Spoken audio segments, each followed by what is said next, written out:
Dice la palabra del Señor para el día de hoy en el capítulo 4 del Evangelio según San Mateo. Leo en la traducción en lenguaje actual que lo titula Jesús vence al diablo. Del verso 1 al 11 dice así: Luego el Espíritu de Dios llevó a Jesús al desierto para que el diablo tratara de hacerlo caer en sus trampas. Después de ayunar en el desierto 40 días con sus noches, Jesús tuvo hambre. Entonces llegó el día para ponerle una trampa.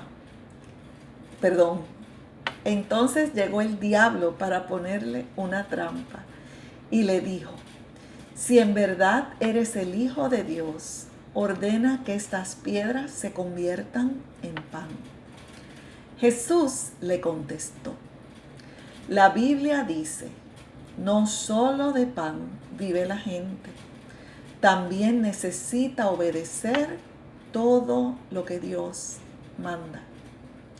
Después el diablo llevó a Jesús a la ciudad de Jerusalén.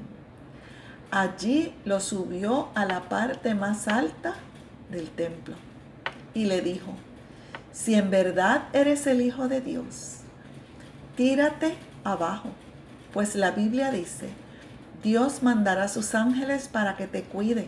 Ellos te sostendrán para que no te lastimes los pies contra ninguna piedra. Jesús le contestó: La Biblia también dice, nunca trates de hacer caer a tu Dios en una trampa. Por último, el diablo llevó a Jesús a una montaña muy alta.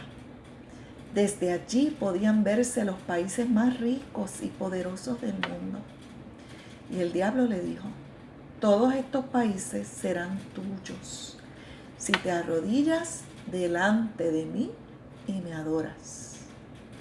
Jesús le respondió: Vete de aquí, Satanás, porque la Biblia dice, adoren a Dios y obedézcanlo solo a Él. Entonces el diablo se fue y unos ángeles vinieron a servir a Jesús. Este pasaje es bien interesante. Y lo primero es que todo esto acontece luego de que Jesús es bautizado. Recordando el momento del bautismo, Juan el Bautista cumplió su propósito y el Padre reveló de forma evidente, con una voz poderosa, diciendo: Este es mi Hijo amado en quien me complazco. Y el Espíritu Santo se posa como paloma sobre de él, ¿no? Y se da esta manifestación del Dios Trino en este momento glorioso del bautismo. Y luego de toda esta gloria, fíjense que el Espíritu guía a Jesús a iniciar el ministerio en el tiempo de apartarse en ayuno y oración al desierto, sabiendo que se iba a exponer a estas tentaciones. Una vez hemos reconocido al Señor como Dios de nuestras vidas y Señor de nuestras vidas, Salvador de nuestras almas, somos nacidos de nuevo, somos sellados, llamados para un ministerio. Hay dos cosas que son esenciales que acontezcan. Una es, nos tenemos que apartar en ayuno y oración para fortalecernos. De otra manera no podremos cumplir el ministerio. Y en esta medida que buscamos esta vida del Espíritu, el Espíritu nos fortalece, la palabra nos fortalece, porque ciertamente van a haber tentaciones.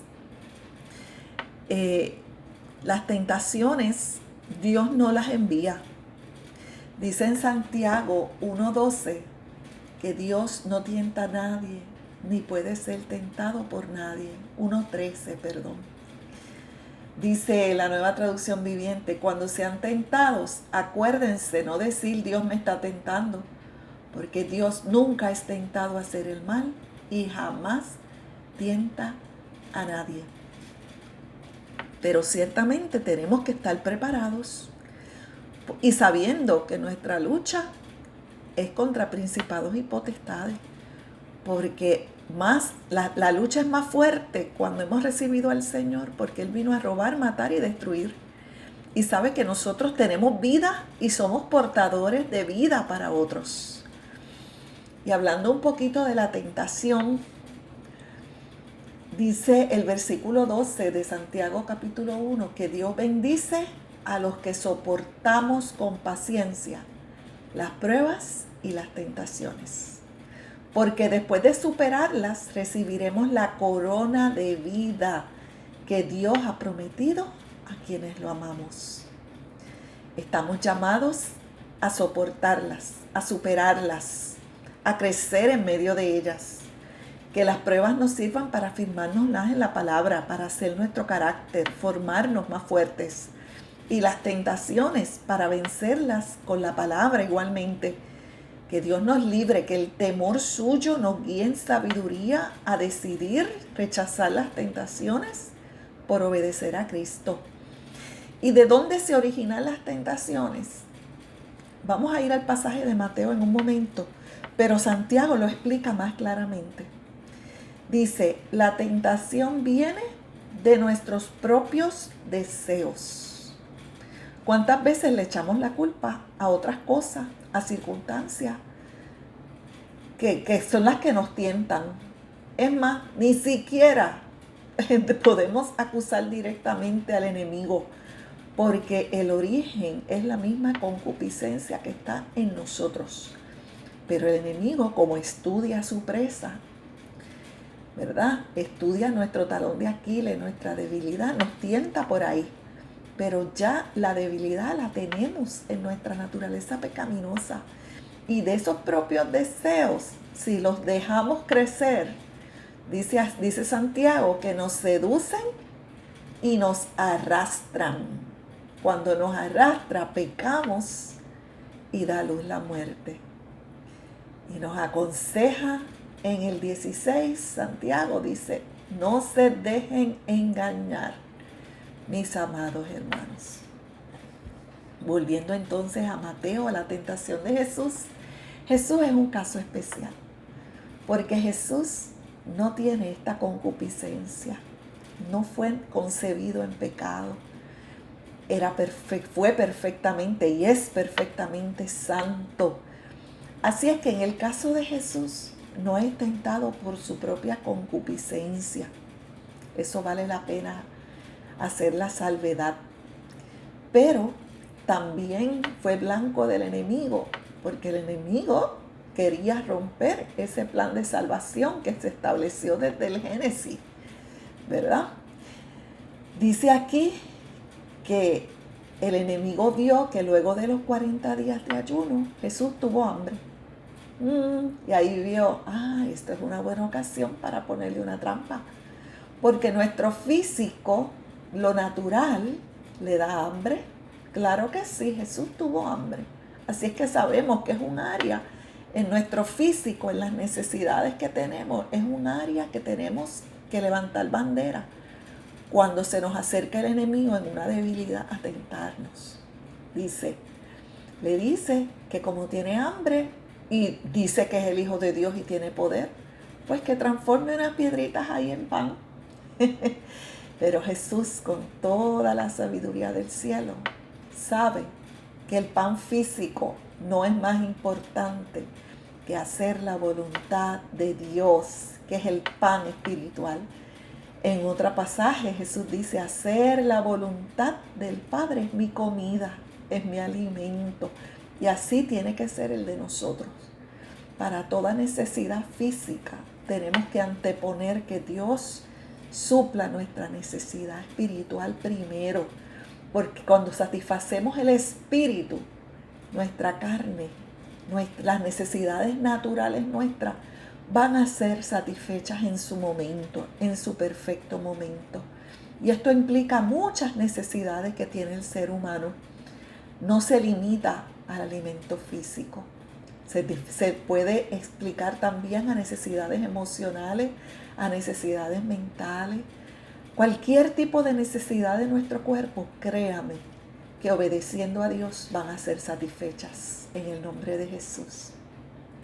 En segundo lugar, dice que llevó a Jesús a la ciudad de Jerusalén, a la parte más alta del templo, a una parte bien alta, que estos sitios que los que tenemos miedo a las alturas nos da vértigo y nos mareamos. Un sitio así, imagínense el sitio más alto. Y le dice, fíjense qué astuto el enemigo, como ya Jesús le había respondido con palabra, pues cogió la palabra también, que atrevido, para torcerla en propósito. Y le dice, si eres hijo de Dios, tírate, porque dice la Biblia que Dios va a mandar a sus ángeles para que te cuiden y te sostendrán para que no te lastimes los pies contra ninguna piedra. ¿Cuántas veces el enemigo quiere torcer la palabra en nuestra mente para confundirnos?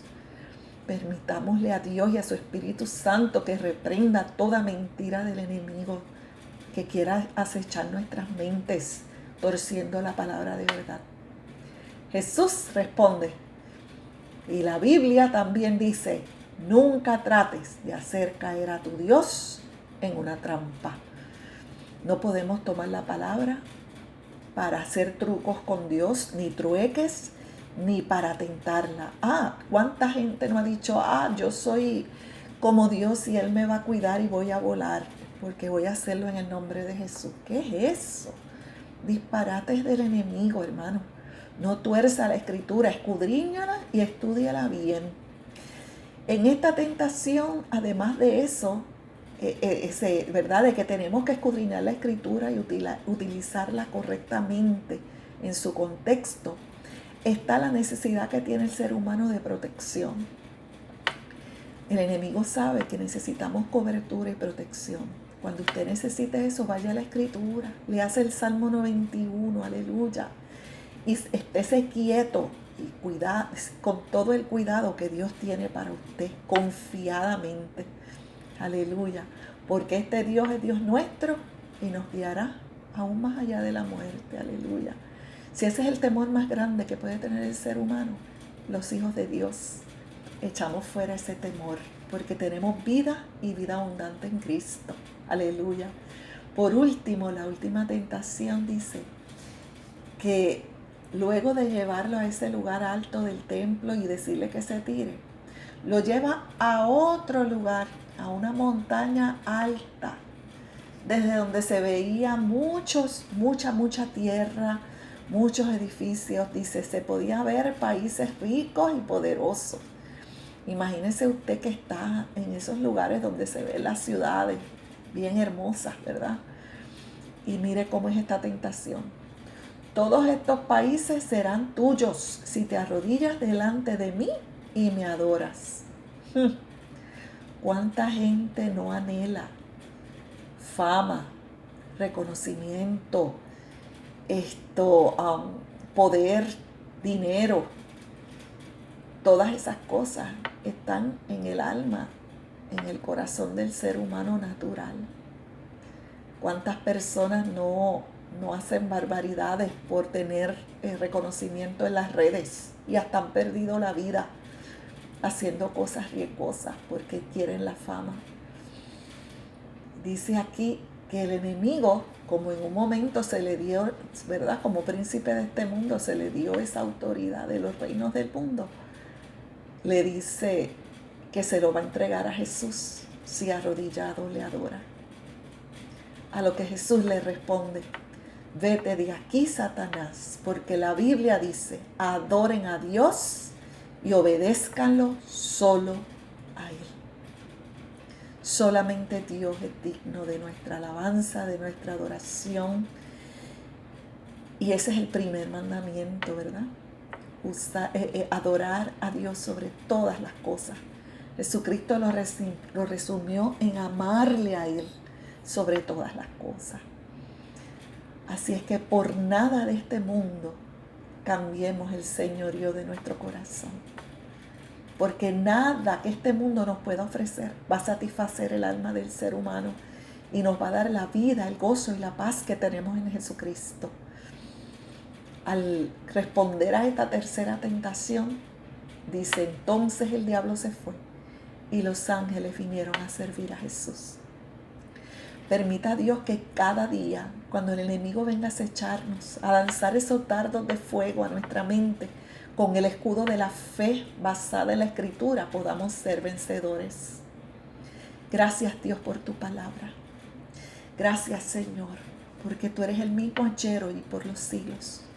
Tú eres santo y quieres que seamos santas, Padre.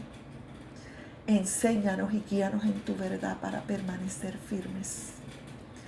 Oh Señor, como dice Santiago 1:17, sabiendo que todo lo que es bueno y perfecto es un regalo que desciende de parte tuya, que tú nunca cambias ni varías. Creemos en ti, en el nombre de Jesús. Amén, amén.